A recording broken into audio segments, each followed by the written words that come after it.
What goes up must come down. Welcome to the Brand Breakdown. I'm Michelle. And I'm Courtney. And this is where we're going to track the rise and fall of big brands, from companies to celebs to pop culture phenoms and everything in between. Let's get started. Hey everybody, welcome back. It's a beautiful Friday here down south. I hope it is up north as well. We are here lovely, yes. Is it? Good. I'm so glad. We are here for our weekly wrap-up, which has been bi-weekly recently because of the dearth of news coming out of Kensington Palace.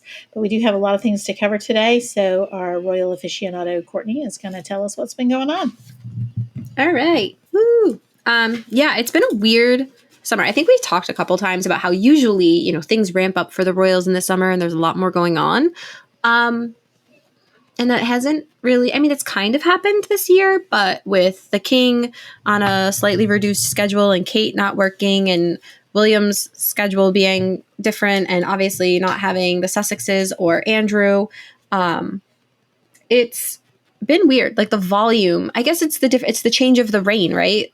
With the late queen, we saw summer was a very busy time. She was always out and about. The whole family was out in full force. And now we've got our slimmed down monarch. We've got our slimmed down monarchy and we've got a sick monarch and a sick wife of the heir. So it's different. It's weird. It's different. But things are still happening, just not at the volume with which we usually experience them. But anywho. So tell us about our low volume happenings. What we got going on? So I think the highlight of the week was there was another garden party at Buckingham Palace, and this one was led by Prince William in place of the king. And William, I believe there was 8,000 invitees at this one, so it's one of the larger ones of the year.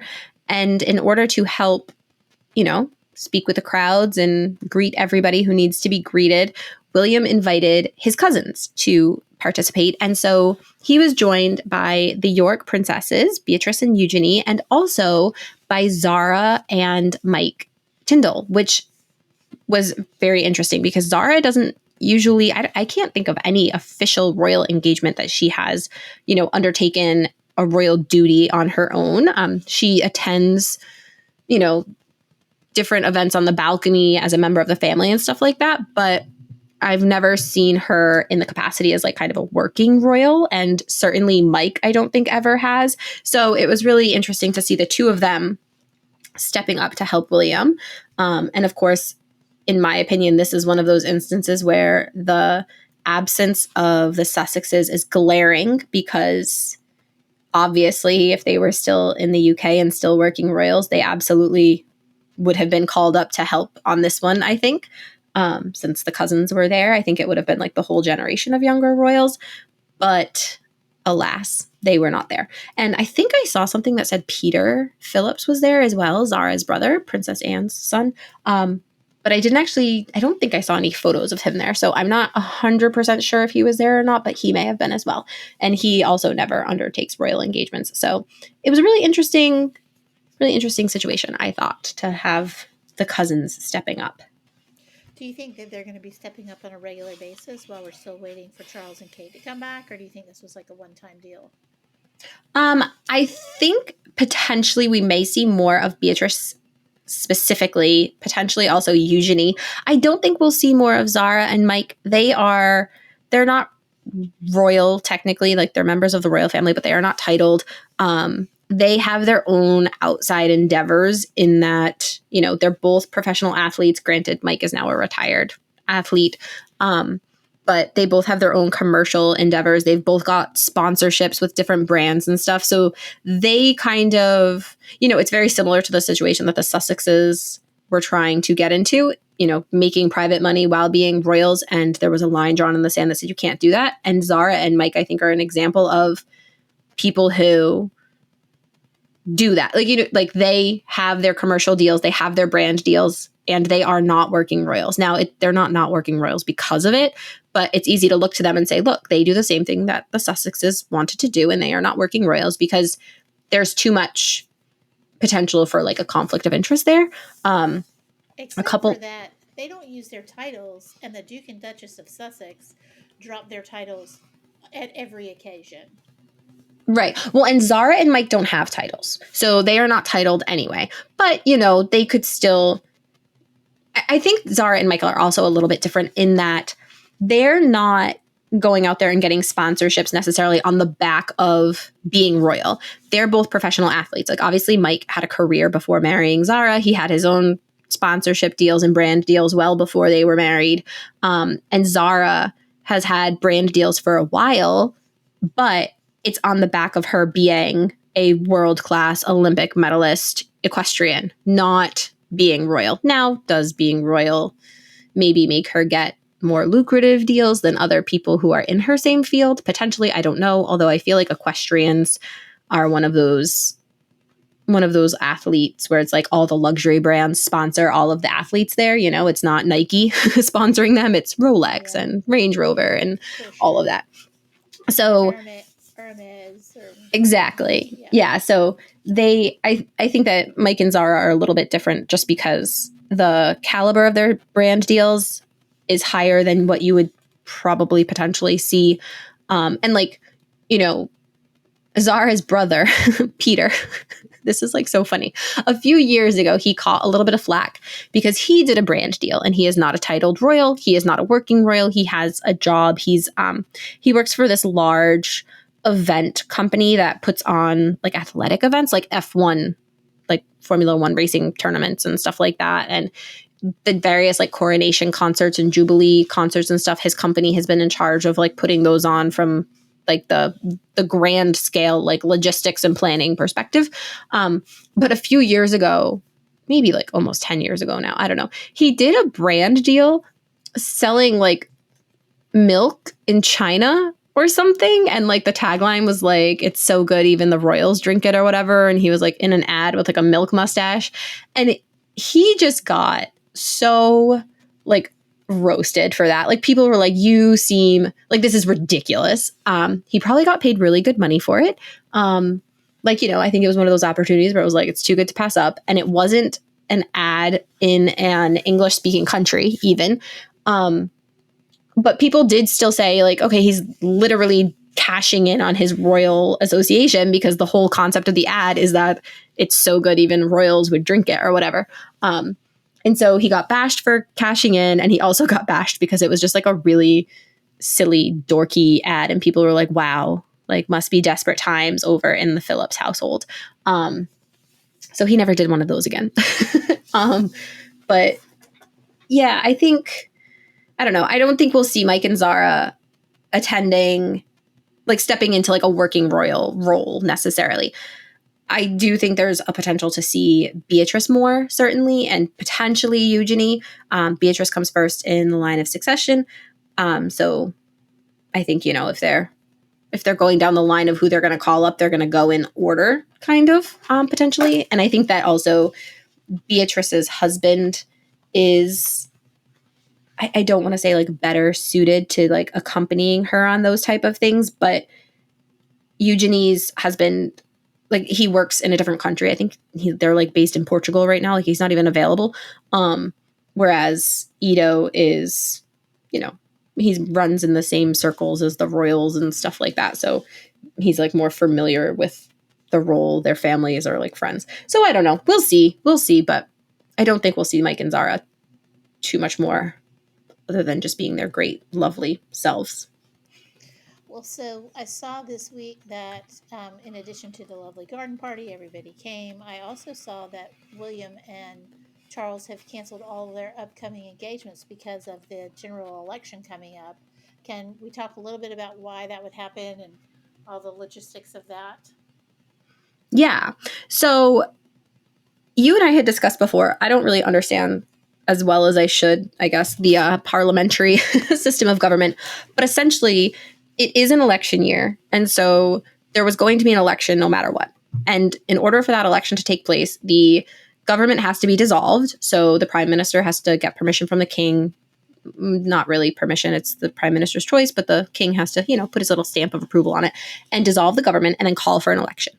And usually this takes place later in the year, around the similar time that the US election would take place, like in the fall. November, right? Exactly. Yeah. Like late in early November timeframe. And so typically it's happening at a different time of year. For some reason that I have not figured out yet, I think it has to do with how kind of dire the economic climate might be in the UK right now and the political climate. The election has been called early. So earlier this week, the prime minister called for the election, and the election itself will be in July, which means this whole summer, where the royals are usually very active, one of the kind of tenets of the royal family is that they do not interfere with elections. They are apolitical. And during the election season and, the campaigning season, they kind of lay a little bit low. They try not lay low, but they try not to do anything that would overshadow any like major campaign moments. When that happens in the fall, we don't really notice it. Like their calendars get a little bit quiet anyway, regardless. However, it's happening in the summer at a time when, as I had said, is typically busier. And as a result, the King and Prince William have had to cancel some engagements on very short notice. And now there's a question of whether the Japanese state visit is still going to happen later this summer. Are these other, is trooping still going to happen? And the assumption is that yes, right now they will, but things may be a little bit more low key as the campaigning season is underway. But it's very interesting. And I still don't get it. Well, so what I read was that the election was supposed to be in October, November, but Sunak believed that his prospects for his party were likely to be better between now and then. And he was hoping for kind of to get the jump on or to have an element of surprise to steal a march on the Labour Party, which is led by Keir Starmer. So I think that he was hoping that he could get in there and be like, okay, the economy's getting better, these things are going well, let's go ahead and have the election. It gives this other guy less time to be working the the circuits or whatever.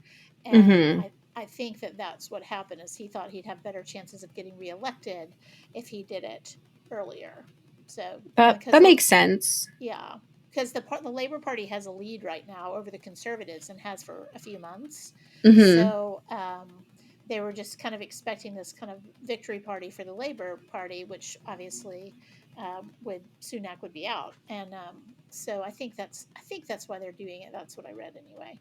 So, which is disappointing for the royal family because, like you said, they have a lot of engagements coming up between now and mid July. So this will be doing a whole lot of that.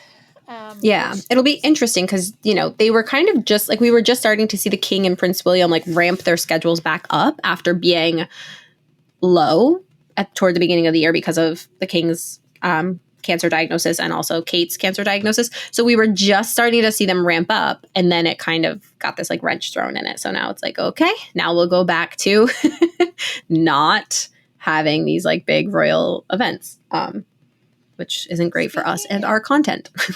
Yeah, right. Speaking of not great royal events, I saw the first major update from Kate's camp, and then I saw again today that she might not be back for the end of the year. You've heard that, right?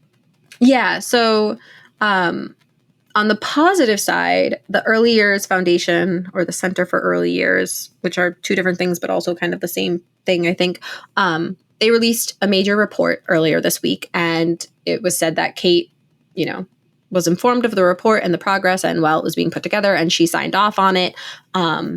But that does not mean she's back at work, or necessarily she's not back at forward-facing work. But, she was aware of the report. She did sign off on it. So that was good. And people were like, okay, that's great. And then earlier today, actually, a report came out that said we may not actually see Kate in public for the rest of the year. And that's kind of, I actually don't know. I guess in my head, I had okay, we'll see her sometime later this summer. But then if you think about cancer treatment and what that can mean, people get sick, they lose weight, they lose, their muscle tone and their physical fitness, and they lose their hair and all of that. it's like, okay, actually it would make sense if she wanted to wait until she felt more, if she's experiencing those type of side effects from her treatments, which we were told were preventative treatments because there had been cancer present. So we're still working off of the assumption here that her treatment is, the cancer is not present, but this treatment is to ensure it does not return. She may just not feel ready to like be in front of people. And I know that when people have certain forms of chemo after, like, they've had their procedures, they're cancer free, but they're still undergoing treatment and all that.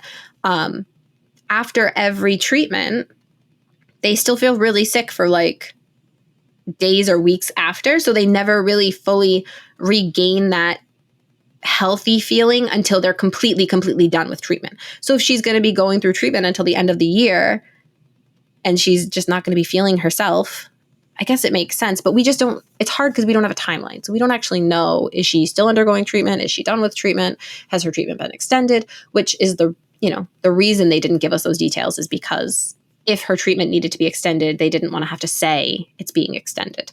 Or if it was done, so that people didn't start counting down, being like, okay, well, when are we going to see her? When are we going to see her? Her treatment finished last week. So they've kept us in the dark intentionally so that they are not beholden to some sort of timeline that the public generates.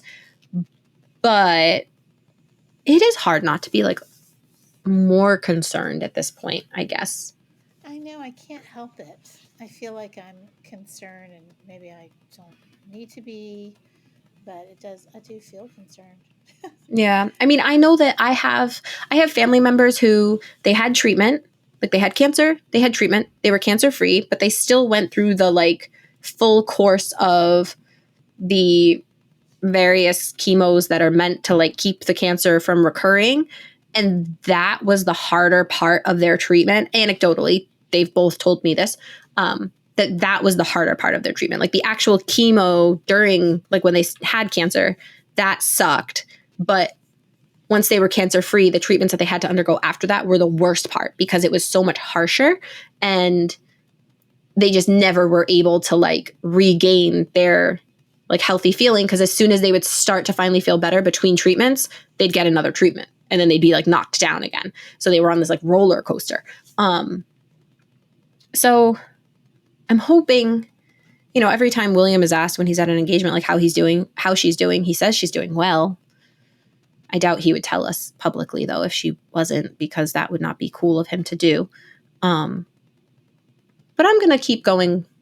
She told us right from her own mouth, cancer had been present and her chemotherapy was preventative. So I'm going to keep going on the assumption that she is doing well and still recovering and just not feeling her best self. And why would you want to feel crappy with a camera in your face and millions of people all over the world looking at your pictures and dissecting everything you do and say and how you're moving? Yeah. Yeah. Your new wrinkles, your new, hollowed faces, Right. And is that her hair? Is it a wig? Is her hair thinning? Like, you know what I mean? Like all of that. Like she doesn't need that. That's none of our business. So just recover in private. Yeah. Okay. So moving on to hair thinning and being in people's business. So a couple of things. First thing is the Sussex's easy for me to say, trip to Nigeria. So I was reading a fashion blog or something, and it said that she wore a dress called the Windsor. Did you read about this? Mm-hmm. And that it was a deliberate snub of the family. And I didn't feel like it was a snub at all. I felt like that she was wearing it because she believes herself to be a Windsor. What's your opinion? So I think I agree with you. I think that she wore the dress to be like, look, I'm a Windsor too, and this is like my faux royal tour. However, when we were talking about the fashion of the Duchess of Sussex during that tour,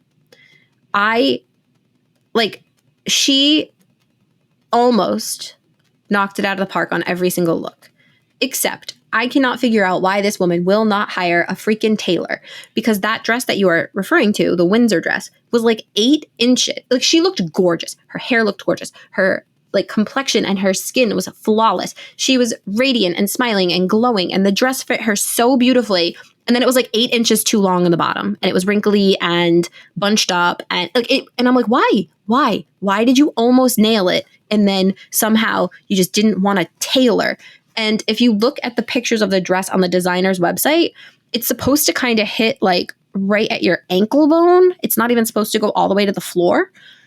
And if you look at her wearing it, it's literally like, it's like bunched up and dragging on the ground. And it irritated me because she looked, when you see the photos of her from like, I don't know, her knees up, she looks stunning. And then you look at it and you're like, oh, your dress doesn't fit. Like, what the heck? Why did she do that? That's so weird. I don't know. And she does it all the time. Like, she wears something and it's beautiful, but it's wrinkled. And it's like, come on, why is that? Like, nobody steamed that for you. Nobody starched it for you before you put it on. Or like, she'll wear something that is like, I think, you know, her style is to go with things that have like a little bit more of a relaxed fit, which is fine. But there's a difference between a relaxed fit and like, that's just too big, you know? Or like, you can still wear something that has a relaxed fit, but has like a nip at the waist so that it's a little bit more form flattering, even though it's not tight or any. And it's always like you were 95% of the way there. And why is that dress 8 inches too long? You looked gorgeous. Like her hair, like everything was beautiful. And then this dress is too long. And I just don't get it. I just don't understand. Well, also, something else I don't understand is that they left the royal family because they wanted to strike out on their own and be, you know, fabulous people who lived in the States. But they continue to use their titles as if they are still working royals. And I read multiple articles this week that said Charles and William were furious about this Nigeria trip. Dang. And we're thinking about stripping them of their titles. Now, you tell me why that can't happen, but why do you think they keep using their titles when they're not royals anymore? Well, so my guess is they continue to use their titles because it's the only thing that sets them apart from just some like random nameless socialite. And also like, you know, Harry, for his part, he's been Prince Harry his whole life. I guess he could go by Harry Windsor. But then who the heck is Harry Windsor? You know what I mean? When Harry goes by Prince Harry, for Meghan to go by Meghan Markle, then would, you know, elevate him and make her a normal person. And the only way for her to be on the same level as him is if they use their titles of Duke and Duchess of Sussex. So I'm guessing that's part of the reason why, because Prince Harry and Meghan, the Duchess of Sussex, is how they always position everything. It's her name and then the Duchess of Sussex, because she doesn't have a title otherwise. And I can't see her willingly being Princess Harry in the way that Princess Michael of Kent, you know, takes the feminine of her husband's title. He is Prince Michael. She is actually Marie Christine, I can never remember. And she's actually a baroness in her own right in her own country, but she goes by Princess Michael. I can't see Meghan being willing to be Princess Harry, right? She's a feminist. So she is Meghan, the Duchess of Sussex, because without that, then she's just a normal person. And she doesn't want to be a normal person. She wants to be royal. So that's my guess of why they continue to do it. And also because it's like a better, from their perspective, they think it's a better branding opportunity to be, you know, have the royal association. However, I think that, and also I just want to like throw in here, one of the weirdest parts of that faux royal tour that they did is part of it. They were at a luncheon or something. Maybe it was the dinner. I don't know. And the Nigerian national anthem played. And then the British national anthem played, as if this was like actually an official state visit. And I thought that was so weird because A, it was not a state visit. And B, they don't live in the UK. They live in the United States. So why did they, and like Meghan's not a British citizen. So why did they play the why did they play any national anthems? I mean, I guess if they played the Nigerian one, that would make sense. They were in Nigeria. But like, why did they play the British national anthem at all? Because this wasn't a state visit. It was so weird to me. It was so weird. And I think that may be one of the things that really irritated the royal family the most, because that was one of the key things that was like, this is a faux royal tour. Like, that doesn't happen. Like, if Angelina Jolie went on a humanitarian visit to some country, they're not going to play the like United States national anthem at a dinner that she goes to. You know what I mean? Like those are reserved for state occasions and politicians. And so that was weird. But the reason that they're not able to just take away the titles is twofold. So there's two kind of titles and styles involved here. We've got the titles and styles that are Harry's birthright. Harry by birth is His Royal Highness Prince Harry. That is his birthright. So the style is HRH. He is styled His Royal Highness. His title is Prince. To take that away would mean they are taking away his birthright, and they are rewriting the letters patent and all of that. And that becomes kind of a slippery slope to start taking away birthright titles from the blood royals. Because then it's like, okay, well, now we take them away when we're mad at people? Now we take them away from people who aren't working royals? Because guess what? Andrew's not a working royal. The York princesses aren't working royals. So that becomes like the slippery slope of where's the line? How do you determine who gets to keep it and who doesn't? Whatever. We may see in the future that, with the whole slimmed down monarchy thing and how far Charles and William want to take that, perhaps Charlotte's children definitely won't be titled. But like perhaps Louis's kids won't ever have a title. Maybe it's only children of the monarch and that's the end of it. Although in that case, Harry is still the child of a monarch. So what does that do? But the other title that we have to deal with is the bestowed title that was given as a gift from the late queen, gift from the monarch, of the Duke of Sussex. And historically, those titles can only be removed by an act of parliament. It's not once they have been bestowed, because they are bestowed with like the permission of parliament, and as part of like a letters patent, once they're bestowed, you can't just take them away. Charles can't be like, oh, I take it back. It has to go through parliament for that to be done. And historically, those have only ever been removed via acts of attainder, which means that somebody has essentially committed a treasonous act. An act of attainder is a punishment against a person for causing harm.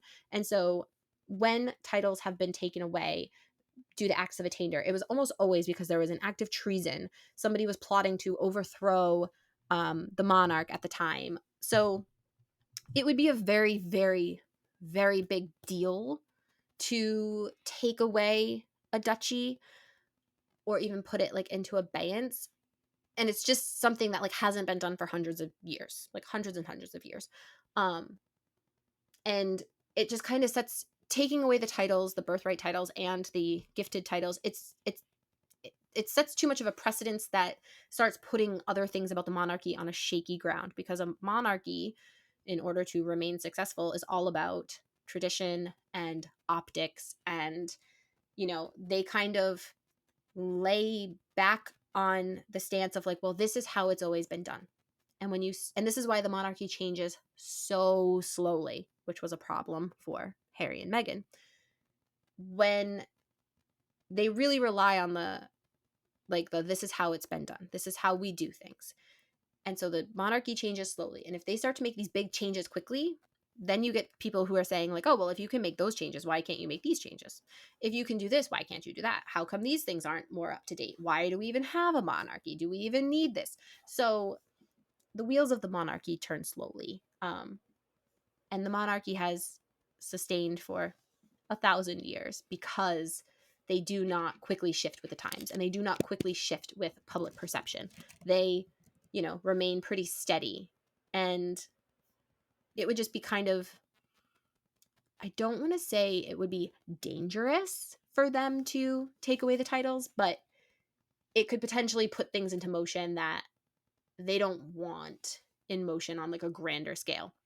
It's not worth punishing one person to appease public opinion about this person's like annoying behavior when it could jeopardize so much else.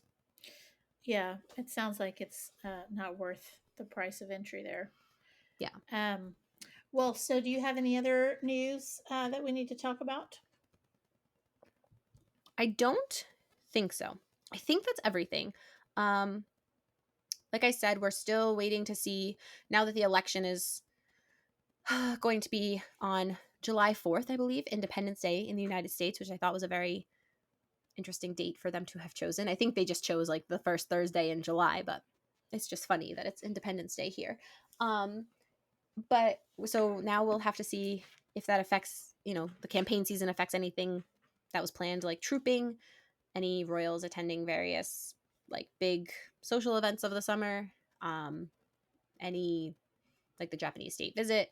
It'll be interesting to see what happens with those and if they are affected in any way. And I really hope they're not, but we shall Yeah, I see. hope they're not either because they're fun. Well, I Yeah. think that wraps it up for us this week. I hope everybody has a fantastic weekend. If you're in the United States, we wish you a happy Memorial Day. If you're not in the United States, we wish you a happy weekend. Everybody take care.